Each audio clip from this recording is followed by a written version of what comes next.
दोस्तों नमस्ते, मैं प्रशांत हूं और आप खुदरंग देख रहे हैं।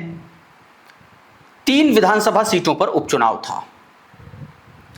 बिहार की बांकीपुर विधानसभा सीट, पटना की सीट सबसे ज्यादा हाई प्रोफाइल सीट और भारतीय जनता पार्टी के लिए आप समझिए कि उसका गढ़, उसका सबसे मजबूत किला।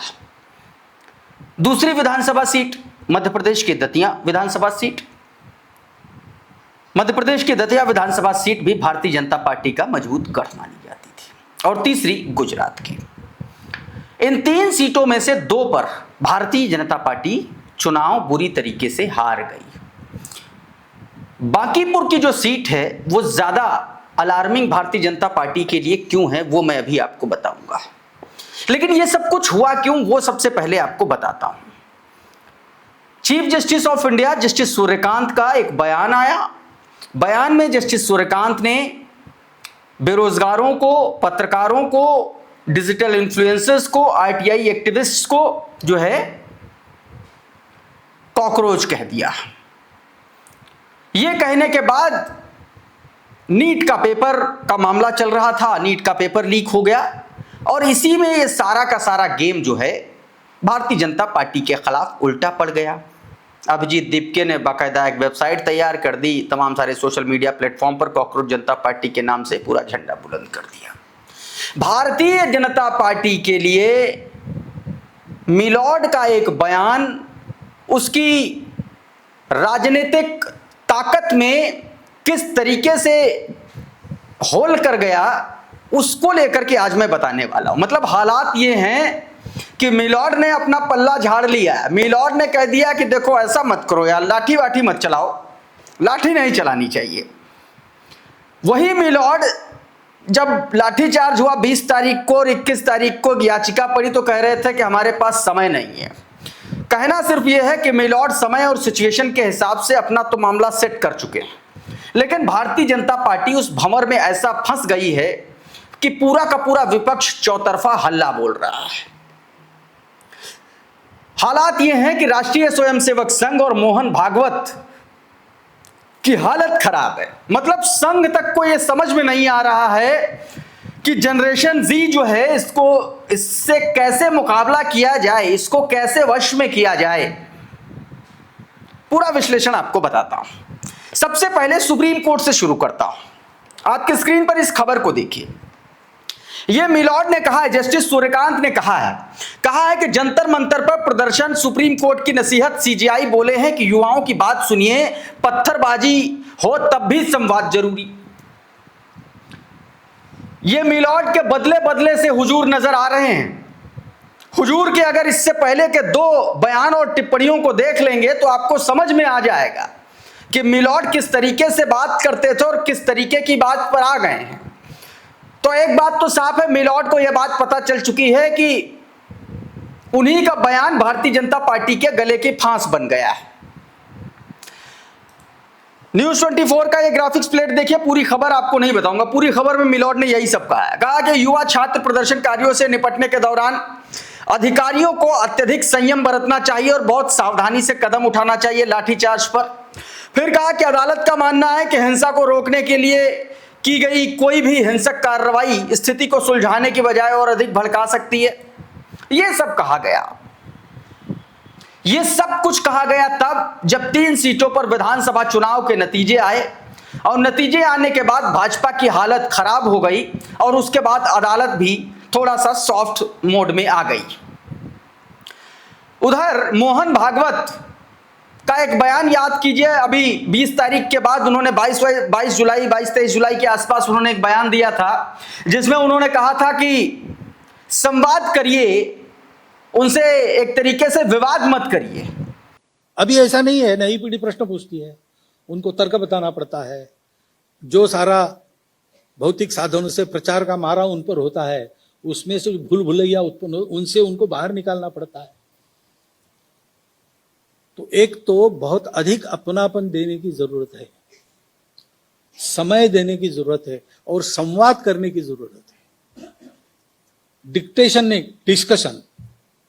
संवाद का रास्ता चुनिए। यानी कि आरएसएस को यह बात पता चल चुकी थी कि भाजपा ने कितना बड़ा बयाना ले लिया है। हालात ये हैं कि आरएसएस को, मोहन भागवत को छात्रों से, और जो 15 से लेकर के 14 से लेकर के 19 साल, 20 साल, 22 साल के बीच के जो छात्र हैं, जो युवा हैं, उनसे संवाद करना पड़ रहा है। मतलब जेनजी तो ठीक है, जेनजी तो ठीक है, साथ में अल्फा जनरेशन को भी ले रही है आरएसएस। इतना बुरी तरीके से खौफजदा है उस प्रोटेस्ट के बाद से। इस खबर को देख लीजिए, यह खबर अमर उजाला ने छापी है।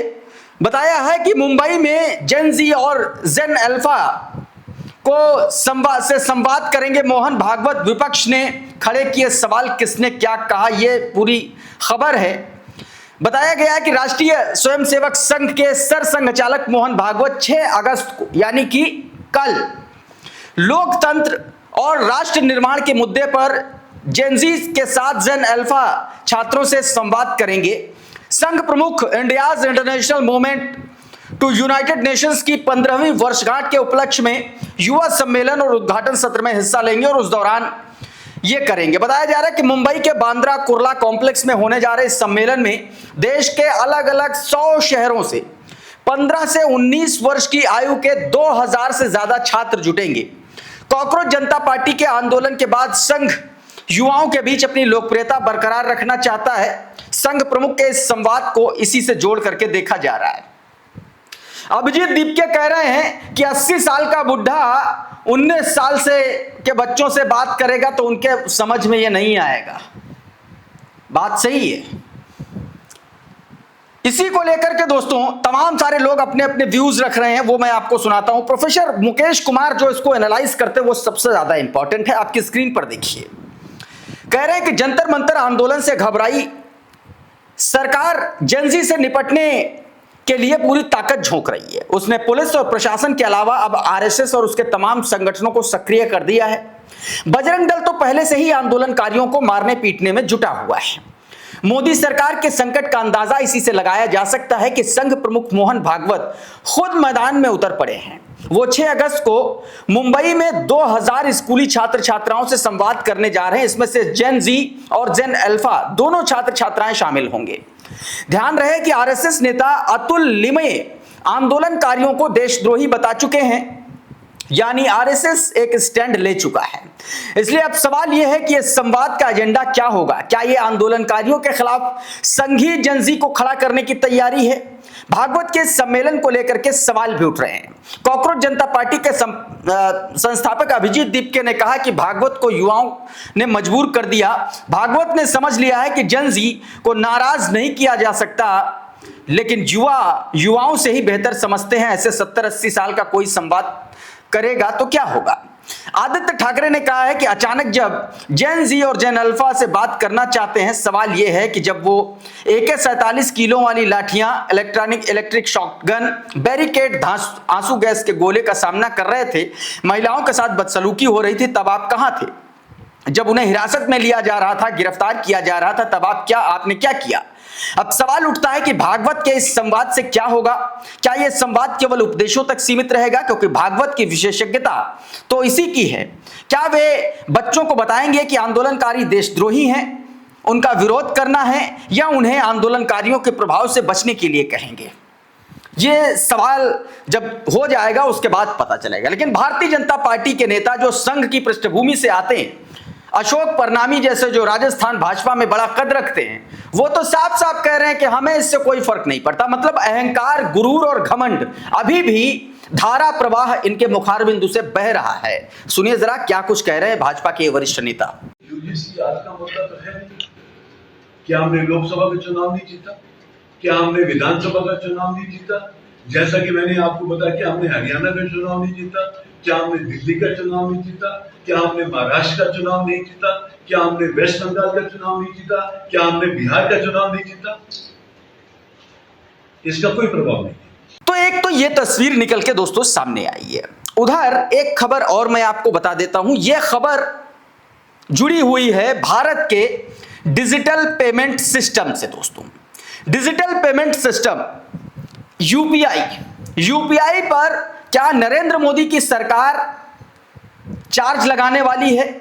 क्या यह वैसा ही स्टैंड है कि जैसे अंग्रेजों ने चाय और कॉफी की लत लगाई और उसके बाद पूरे देश को गुलाम बना लिया, इस टाइप से वाली कहावत है, या फिर भारतीय जनता पार्टी उसी रास्ते पर चल रही है, क्योंकि पहले यूपीआई फ्री किया गया और अब इसी सत्र में एक प्रस्ताव लाया गया है जिसमें कहा जा रहा, रिपोर्ट्स बता रही हैं कि जिसमें पेमेंट के ऊपर चार्जेस का भी प्रावधान किया गया है। हालांकि यह प्रावधान बड़े उपभोक्ताओं पर लागू होगा, ऐसी खबर निकल के सामने आ रही शुरुआती तौर पर, लेकिन अभी भी इसका भी अभी तक कोई मतलब पुख्ता कानून नहीं बना है। ये इंडिया टुडे की खबर देखिए, ये इस खबर का जो लब्बो लुआब है वो मैं आपको बता देता हूं। इसमें दावा किया जा रहा है कि मतलब निर्मला सीतारमण ने, जो वित्त मंत्री हैं, उन्होंने इसी सत्र में यह पेश किया है और कहा है कि रिपोर्ट्स के मुताबिक सरकार अभी इस पर विचार कर रही है कि एमडीआर किस तरीके से लागू किया जाए।